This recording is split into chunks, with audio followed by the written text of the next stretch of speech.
Hello.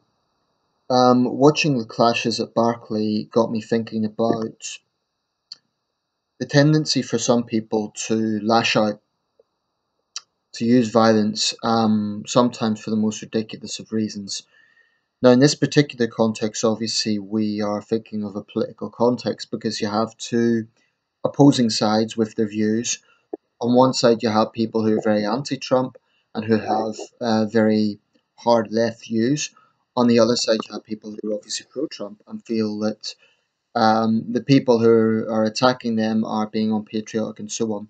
So you have two ideological sides that results in a clash. And when it becomes personalized, inevitably you're going to get lots of scuffles. This is always going to be a byproduct of societies that allow freedom of expression. We see the same thing in Europe, we see the same thing in other parts of the world which really value the importance of free expression. So whenever there is a public demonstration, even if 95% of it is peaceful, the 5% that is resulting in violence is going to get attention.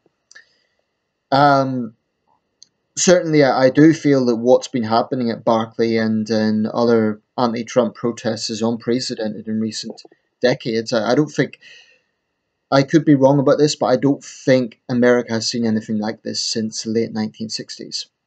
Um, there may have been times in every election cycle and in every political era where there were clashes, but not on such a regular basis. I do think this is something that America hasn't seen for some time.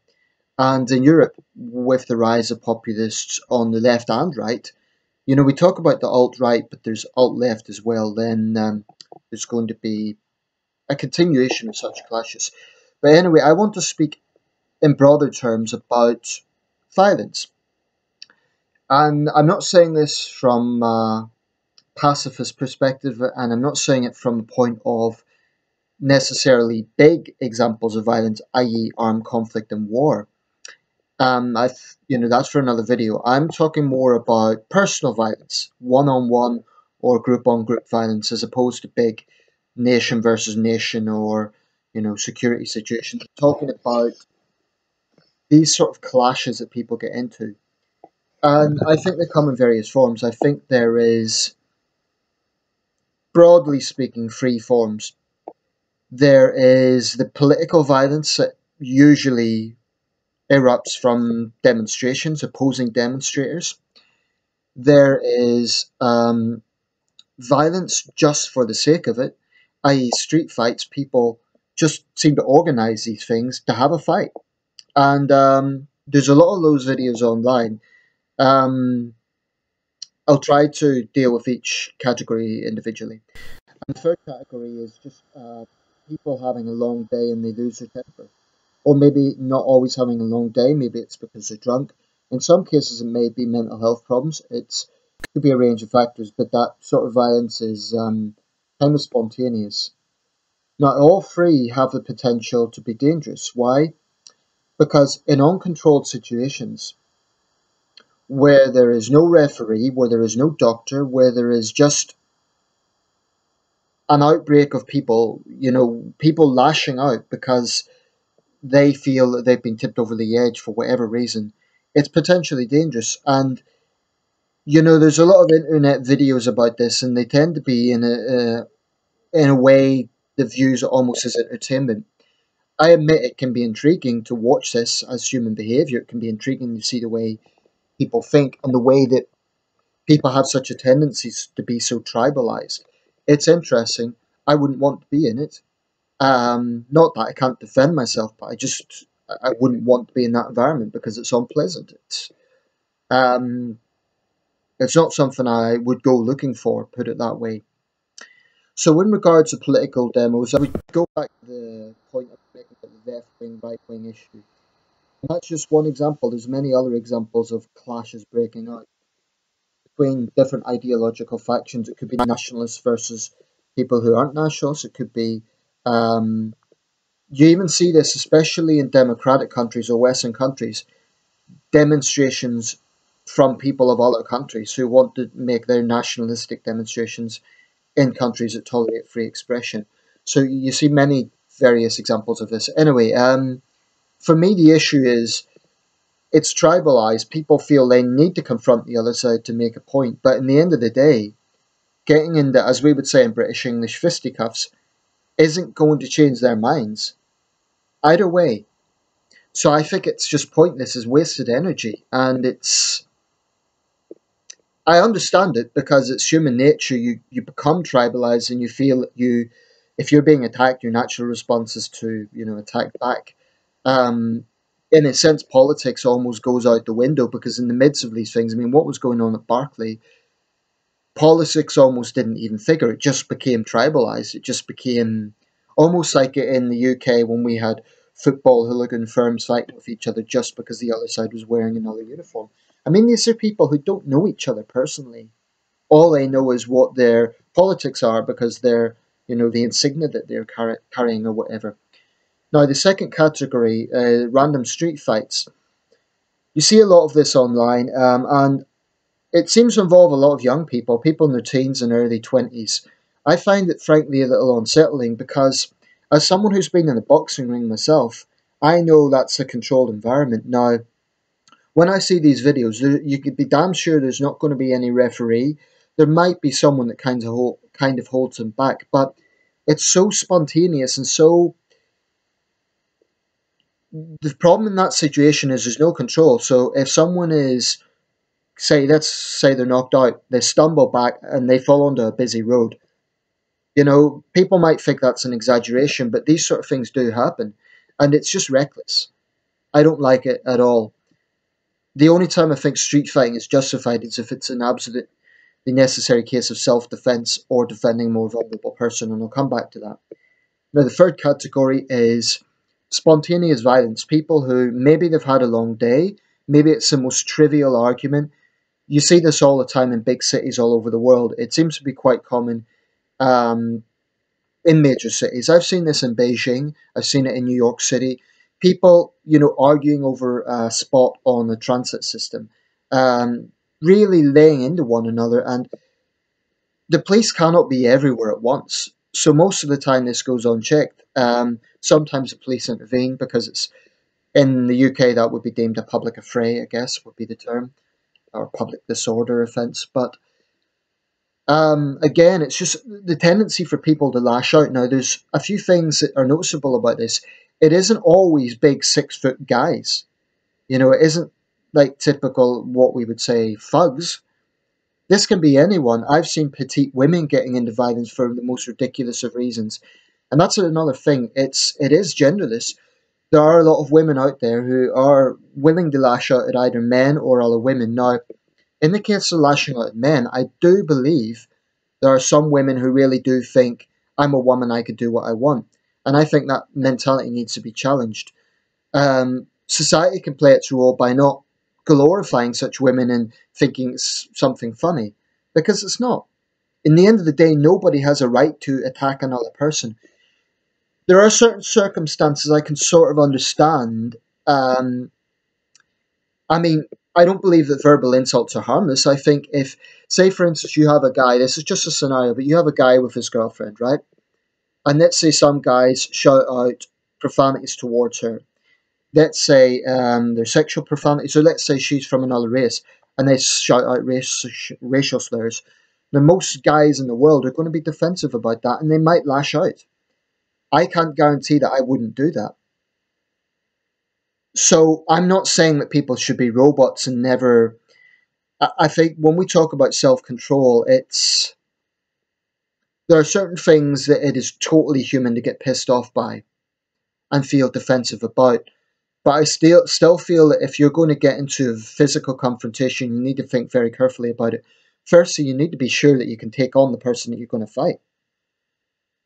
You see lots of videos of people getting into situations then, well, they've underestimated the strength of the other person. That's one factor.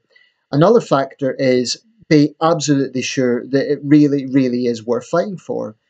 People should not fight just because they don't like what somebody is saying. They should not fight because they've lost face, which is a big issue in parts of China. That's often the reason for getting into fisticuffs. In the United States and in North America and in Europe, it tends to be more about proving something. So there's reasons all over the world, and it is truly a global phenomenon. Um, like I said, I'm not a pacifist. I would use aggression if I had to, and I have been in a few testy situations in my life. Not so long ago, about a week ago, some drunk guys started remonstrating with me. Not They weren't using violence, they weren't a major physical threat, but they were mouthing off and they were being disrespectful to me. Now, most of my life, I just walked away, but on this occasion, I thought, the hell with this. I'm not going to take it this time. So I challenged them, and I said, "What? Say that again to me." And of course, they started mouthing off, and basically, I stood my ground. Now, there was no violence, but I made it clear that I wasn't happy with what they had said, and they kind of got. I think it's because I stood my ground, and I'm not making myself out to be a tough guy or anything like that, but this was a simple case that on this occasion I thought, the hell with it, I'm not going to walk away this time. So there are times you have to stand up for yourself and you have to be assertive. That doesn't necessarily mean getting into physical confrontation. Now, at the time, I had my laptop in my bag, so perhaps I was being a little bit reckless with that. But in retrospect, if it came to it, I feel I would have been ready to defend myself. And this is the thing: when you judge the situation, you need to know how you're going to respond to that situation.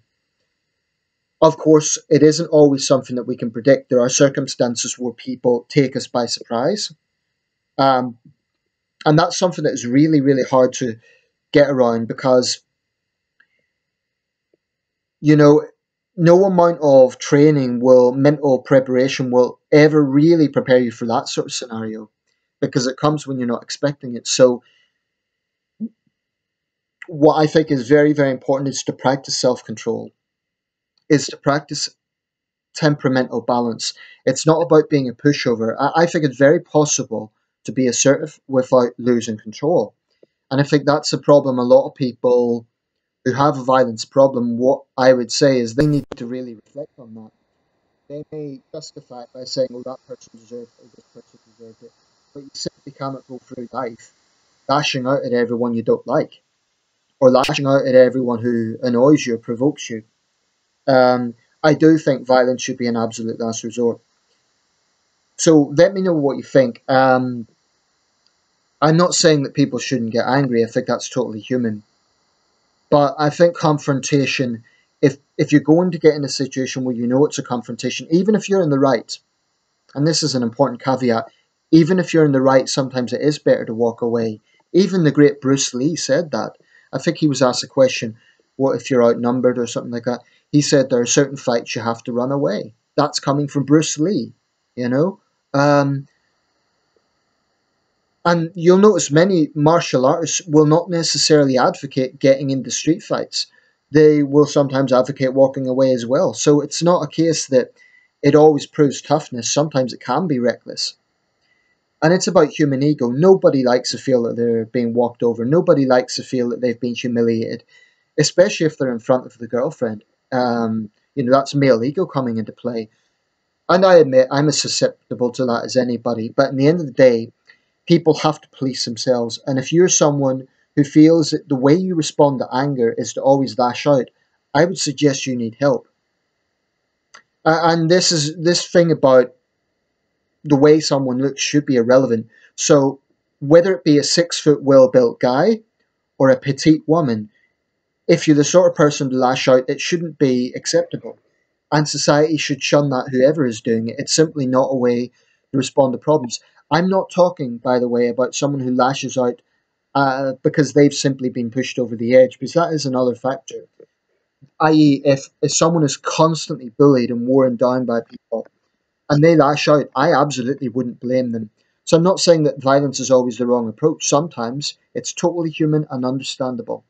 But I do think in most circumstances we need to have the assertiveness to try and look at this. And frankly, that does take a little bit of courage, because in situations of confrontation, most people, whether they admit it or not, they might put on a brave front, but in most circumstances, I would say they are anticipating trouble, and that often takes, some mental. It takes it creates a certain level of anxiety when you know that when you anticipate there could be trouble. Now, in the situation I faced last week, of course I was a little bit at the back of my mind. I was thinking, I hope this doesn't get out of hand.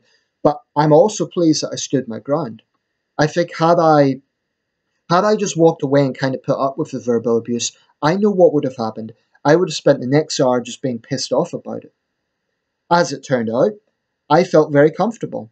I felt that I'd done the right thing. Now, just because violence didn't happen that time doesn't mean it wouldn't in another situation. So we can never be absolutely sure.